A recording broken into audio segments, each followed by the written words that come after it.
Paris. Reuters. Saad al-Hariri, who resigned as Lebanon's prime minister this month while in Saudi Arabia, said on Saturday he would clarify his position when he returns to Beirut next week.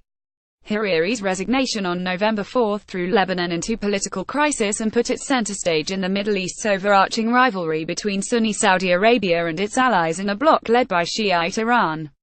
With regard to the political situation in Lebanon, I will go to Beirut in the coming days, I will participate in the independence celebrations, and it is there that I will make known my position on these subjects after meeting President Michel Aoun, Hariri said after holding talks with French President Emmanuel Macron in Paris.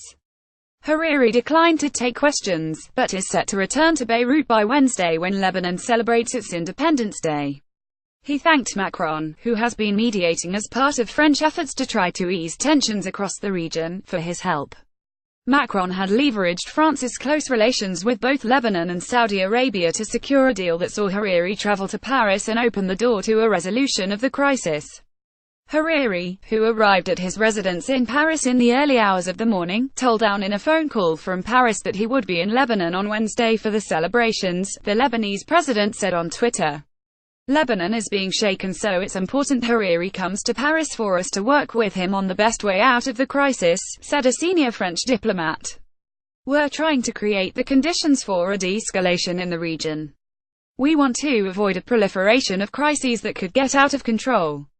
Hariri's abrupt resignation and continued stay in Saudi Arabia has caused fears for Lebanon's stability. He visited France with his wife and one son, which is seen as part of a possible way out of the crisis, although two of his younger children remain in Saudi Arabia. Okab Saqr, a member of parliament for Hariri's Future movement, said after Hariri's visit to France he would have a small Arab tour before traveling to Beirut. A French presidential source said Macron had reiterated that Paris wanted Hariri to return to Lebanon to ensure the country's political system continued to function and that it was imperative it remained disassociated from regional crises. French President Emmanuel Macron and Saad al-Hariri, who announced his resignation as Lebanon's prime minister while on a visit to Saudi Arabia, are pictured at the Élysée Palace in Paris, France, November 18, 2017.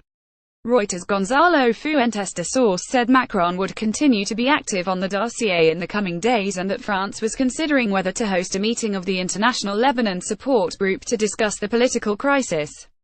Iran takes aim at Macron. The crisis has thrust Lebanon into the regional rivalry pitting Saudi Arabia and its allies against a bloc led by Iran, which includes the heavily armed Lebanese Shiite Hezbollah group. Aoun has called Hariri a Saudi hostage and refused to accept his resignation unless he returns to Lebanon. Saudi Arabia and Hariri say his movements are not restricted. Lebanon maintains a delicate sectarian balance after Sunnis, Shiites, Christians and Druze fought a civil war between 1975 and 1990, with factions often backed by regional rivals. Hariri, a Sunni Muslim, is a longtime ally of Saudi Arabia. Aoun, a Christian, is a political ally of Hezbollah. Hariri's government, a power-sharing coalition formed last year, includes Hezbollah. France, which controlled Lebanon between the world wars, has sought to play a key role in diffusing tension, with Macron personally getting involved and putting him at the heart of a regional power struggle that will test his diplomatic skills. That was evident since the outbreak of the Lebanese crisis over the last week, with a surprise visit to Saudi Crown Prince Mohammed bin Salman in Riyadh, followed by a flurry of calls, sending his foreign minister to Saudi Arabia and then the invitation to Hariri, which caught many diplomats unawares. While undoubtedly a diplomatic coup for Macron, some regional and French diplomats have cautioned that his strategy to try to appease all sides in the region may backfire. Paris has intensified its rhetoric over Iran's regional activities. On Thursday, Foreign Minister Yves Le Drian, speaking alongside his Saudi counterpart, denounced Tehran's hegemonic temptations. Iran responded by accusing France of taking sides, and Macron on Friday said Iran should clarify its ballistic missile program. That was met by a rebuke in Tehran. On Saturday, Ali Akbar Velayati, a senior advisor to Iran's supreme leader, said Macron should stay out of its affairs. Additional reporting by Sarah Dadoch in Beirut, editing by Janet Lawrence. Our standards to Thomson Reuters Trust Principles.